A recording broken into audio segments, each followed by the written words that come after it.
أفلا يتدبرون القرآن ولو كان من عند غير الله لوجدوا فيه اختلافا كثيرا أفلا يتدبرون എന്തുകൊണ്ടാണ് അവർ ഉറ്റാലോചിക്കാത്തത്? അൽ ഖുർആൻ, പരിശുദ്ധ ഖുർആനിൽ ഉറ്റാലോചിക്കാത്തത്. വലൗ കാന മിൻ ഇൻദി ഗൈരില്ലാഹ്, ഈ ഖുർആൻ അല്ലാഹു അല്ലാത്തവരുടെ ഭാഗത്ത് നിന്നും ഉള്ളതായിരുന്നുവെങ്കിൽ ലവജദൂ ഫീഹി, അവർ ഇതിൽ എത്തിക്കുമായിരുന്നു ഇഖ്തിലാഫൻ കസീറാ, ധാരാളം ഭിന്നതകൾ എത്തിക്കുമായിരുന്നു. കഴിഞ്ഞ ആയത്തിൽ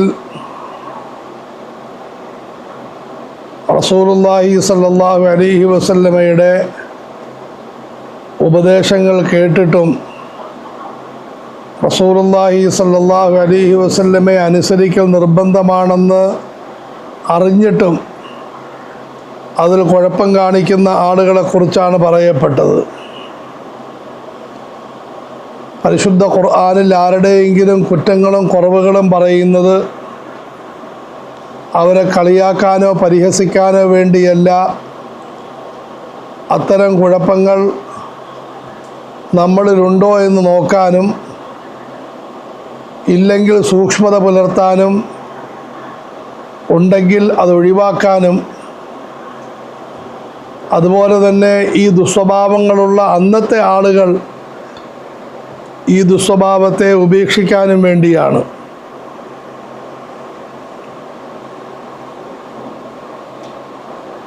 ഇവിടെ അല്ലാഹു തആല റസൂലുള്ളാഹി സ്വല്ലല്ലാഹു അലൈഹി വസല്ലമയെ ധിക്കരിക്കുക എന്ന മഹാപാപത്തിൽ നിന്നും രക്ഷപ്പെടാനുള്ള ഒരു ലളിതവും പ്രധാനപ്പെട്ടതുമായ മാർഗമാണ് ആദ്യം പറയുന്നത്. അഫലാ യതദബ്ബറൂനൽ ഖുർആൻ, അവർ എന്തുകൊണ്ടാണ് പരിശുദ്ധ ഖുർആനിൽ തദബ്ബുർ ഉറ്റാലോചിക്കാത്തത്? തദബ്ബുർ എന്ന് പറഞ്ഞാൽ നല്ല മനസ്സോടെ നല്ല നിലയിൽ കാര്യങ്ങളെപ്പറ്റി ചിന്തിക്കുന്നതിനാണ് പറയപ്പെടുന്നത്. പരിശുദ്ധ ഖുർആനിൽ ചിന്തിക്കാൻ അല്ലാഹു തആല ധാരാളം സ്ഥലങ്ങളിൽ പ്രേരിപ്പിച്ചിട്ടുണ്ട്.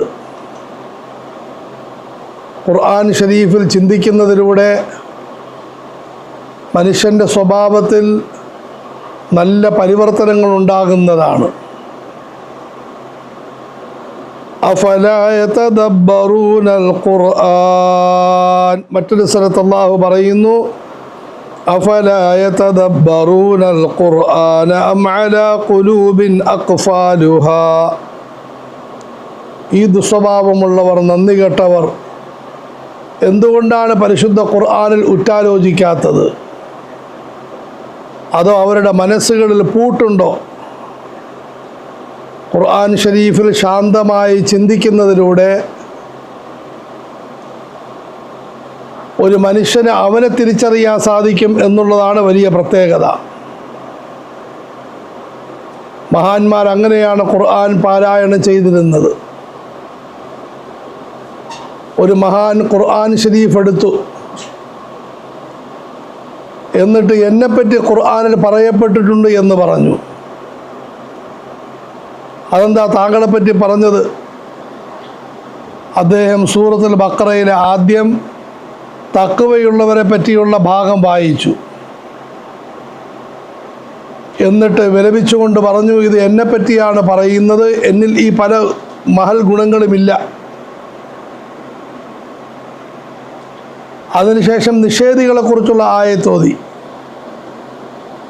അദ്ദേഹം കണ്ണീർ വാർത്തുകൊണ്ട് പറഞ്ഞു, നിഷേധമില്ലെങ്കിലും നിഷേധികളുടെ ദുസ്വഭാവമായ നന്ദികേട് എന്നിലുണ്ടല്ലോ.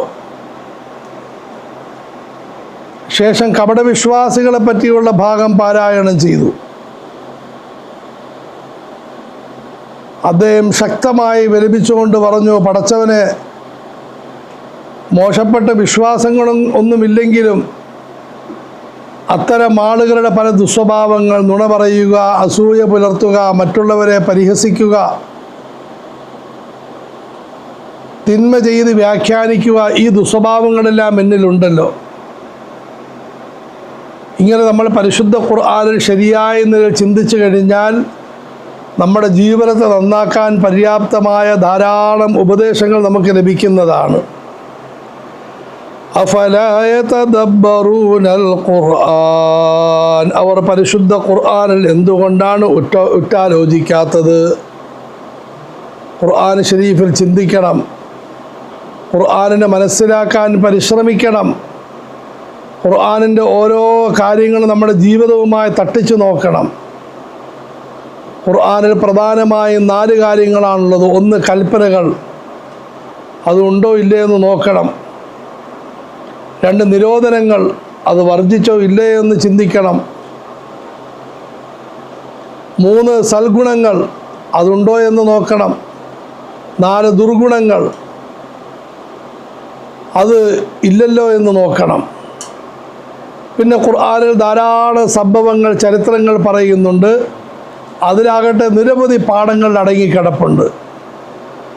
അഫലാ യതദബ്ബറൂനൽ ഖുർആന വലൗ കാന മിൻ ഇൻദി ഗൈരില്ലാഹി ലവജദൂ ഫീഹി ഇഖ്തിലാഫൻ കസീറാ.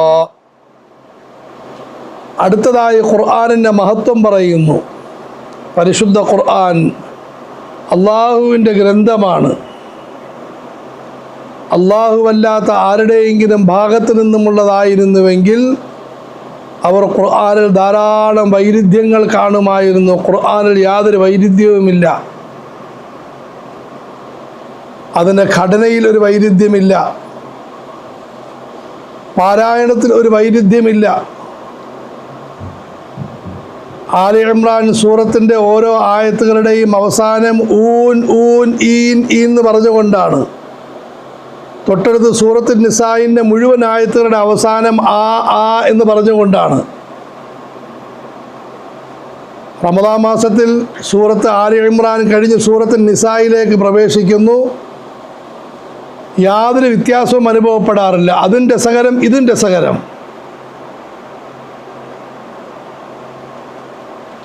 നമ്മൾ ഏതെങ്കിലും ഒരു വഴിയിൽ നിന്നും ആ വഴിക്ക് നേരെ എതിരായ മറ്റൊരു വഴിയിൽ പ്രവേശിച്ചു, വ്യക്തമായിട്ട് വ്യത്യാസം മനസ്സിലാവും. പരിശുദ്ധ ഖുർആനിൽ ആ വ്യത്യാസമില്ല. ചില സൂറത്ത് വളരെ നീണ്ടത്, ചിലത് വളരെ ചെറുത്. നീണ്ടതിന് അതിൻ്റേതായ സൗന്ദര്യമുണ്ട്, ചെറുതിന് അതിൻ്റേതായ സൗന്ദര്യമുണ്ട്. പിന്നെ ആശയങ്ങൾ, പരിശുദ്ധ ഖുർആനിൻ്റെ സന്ദേശങ്ങൾ. മുഹമ്മദുർ റസൂലുള്ളാഹി സ്വല്ലല്ലാഹു അലൈഹി വസല്ലം ജീവിതത്തിൽ ഒരിക്കലും ഒന്നും പാരായണം ചെയ്തിട്ടില്ല, ഒന്നും കൈകൊണ്ട് എഴുതിയിട്ടില്ല. വമാ കുന്ത തത്ലൂ മിൻ ഖുർആൻ, താങ്കൾ ഒരു ഗ്രന്ഥവും പാരായണം ചെയ്തിട്ടില്ല. വലാ തഖുത്തുഹു ബിയമീനിക്, ഒന്നും എഴുതിയിട്ടില്ല. മറുഭാഗത്ത് നബിമാരിൽ നിന്നും കാലഘട്ടം വളരെ വിദൂരമായി. ആ റസൂലുള്ളാഹി സ്വല്ലല്ലാഹു അലൈഹി വസല്ലം കൊണ്ടുവന്ന പരിശുദ്ധ ഖുർആനിൽ കാര്യങ്ങൾ വളരെ വ്യക്തമായി വിശദീകരിച്ചിരിക്കുന്നു. ബൈബിളുണ്ട്, അതുപോലെ മറ്റ് വേദങ്ങളുണ്ട്. അതിൽ നിരവധി വൈരുദ്ധ്യങ്ങളുണ്ട്. ഒരു ഭാഗത്ത് പടച്ചവൻ ഏകനാണെന്ന് പറയുന്നു, മറുഭാഗത്ത് യേശുവിനെ ആരാധിക്കാൻ പറയുന്നു.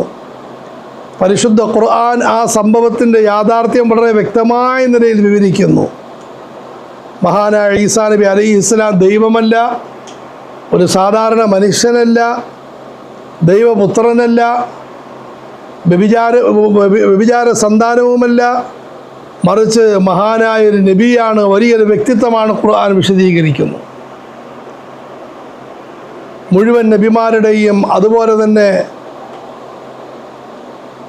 പഴയ ചരിത്രങ്ങളും പരിശുദ്ധ ഖുർആൻ വളരെ സൂക്ഷ്മമായി വിവരിക്കുന്നു. വലൗ കാന മിൻ ഇൻദി ഗൈരില്ലാഹി ലവജദൂ ഫീ ഇഖ്തിലാഫൻ കസീറാ. ഒരു വൈരുദ്ധ്യവുമില്ല. പരിശുദ്ധ ഖുർആനിൻ്റെ ആശയങ്ങളിൽ വൈരുദ്ധ്യമില്ല, ഘടനയിൽ വൈരുദ്ധ്യമില്ല, അതിൻ്റെ സംഗീത ശൈലിയിൽ വൈരുദ്ധ്യമില്ല. ചില ആയത്തുകൾ വളരെ നീണ്ടത്, ചിലത് വളരെ കുഞ്ഞായ ആയത്തുകൾ, രണ്ടും ഒരുപോലെ തന്നെ. ആശയങ്ങൾ ഗംഭീരം, ഓരോന്നും മറ്റുള്ളതിനെ ബലപ്പെടുത്തുന്നു. അപ്പോൾ ഒരു ചോദ്യമുണ്ട്, ഇന്ന് ധാരാളം ആളുകൾ ഖുർആനിൽ വൈരുദ്ധ്യങ്ങൾ പറയുന്നുണ്ടല്ലോ. വൈരുദ്ധ്യങ്ങൾ രണ്ട് തരമാണ്. ഒന്ന്, എൻ്റെ മനസ്സ് പരിശുദ്ധമാണ്, ഗ്രന്ഥത്തിലാകട്ടെ ധാരാളം വൈരുദ്ധ്യങ്ങളുണ്ട്, അതുകൊണ്ടുണ്ടായ വൈരുദ്ധ്യം. ഇത് തെറ്റ് തന്നെയാണ്. ഈ വൈരുദ്ധ്യം യാഥാർത്ഥ്യം തന്നെയാണ്. വേറെ ഒന്ന്, എൻ്റെ മനസ്സ് വളഞ്ഞതാണ്, ഗ്രന്ഥം പരിശുദ്ധമാണ്, പക്ഷേ എൻ്റെ മനസ്സിലെ വളവ് കൊണ്ട് വൈരുദ്ധ്യം മനസ്സിലാകുന്നു. ഇന്ന് ചില നിരീശ്വരവാദികൾ, യുക്തിവാദികൾ, ഖുർആനിനോട് അന്ധമായി വിരോധം പുലർത്തുന്ന ആളുകൾ, അവർ വളഞ്ഞ മനസ്സോടുകൂടി ഖുർആനിനെ സമീപിക്കുന്നു. പട്ട് പരതുകയാണെങ്കിൽ അതും പരുക്കനായിട്ട് അനുഭവപ്പെടും. ഒരു മനുഷ്യൻ പരിശുദ്ധ ഖുർആനിനെ വളയ്ക്കാനും തിരിക്കാനും അതിനെ ദുർവ്യാഖ്യാനം ചെയ്യാനും അതിനെ നിന്ദിച്ചുകൊണ്ട് ആളെ കൂട്ടാനും പരിശ്രമിക്കുന്നു. അയാൾക്കത് കിട്ടും, അയാളുടെ കാര്യം. സംശുദ്ധ മനസ്സോടെ ആരെങ്കിലും ഖുർആനിനെ സമീപിച്ചാൽ അവർക്ക് യാഥാർത്ഥ്യങ്ങൾ തിരിച്ചറിയാൻ സാധിക്കും. ഒരു വൈരുദ്ധ്യവും മനസ്സിലാക്കാൻ കഴിയുന്നതല്ല. അഫലാ യതദബ്ബറൂനൽ ഖുർആൻ വലൗ കാന മിൻ ഇൻദി ഗൈരില്ലാഹ്. പരിശുദ്ധ ഖുർആൻ അല്ലാഹു അല്ലാത്ത ആരെങ്കിലും പടച്ചുണ്ടാക്കിയതായിരുന്നുവെങ്കിൽ, നിഷേധികൾ പറയുന്നത് പോലെ മുഹമ്മദ് നബി ഉണ്ടാക്കിയതായിരുന്നുവെങ്കിൽ, ഏതെങ്കിലും മനുഷ്യൻ ഉണ്ടാക്കിയതായിരുന്നുവെങ്കിൽ, ലവജദൂ ഫീ ഇഖ്തിലാഫൻ കസീറാ, അതിൽ ധാരാളം വൈരുദ്ധ്യങ്ങളും ഭിന്നതകളും അവർ കാണുമായിരുന്നു. പക്ഷേ ഖുർആൻ നൂറ്റാണ്ടുകൾ കഴിഞ്ഞു, ധാരാളം പണ്ഡിതന്മാരുടെ മുമ്പിലൂടെ കടന്നുപോയി. പരിശുദ്ധ ഖുർആനിൽ യാതൊരു വൈരുദ്ധ്യവുമില്ല. ഖുർആൻ വളരെ വ്യക്തമായി കാര്യങ്ങൾ പറയുന്നു.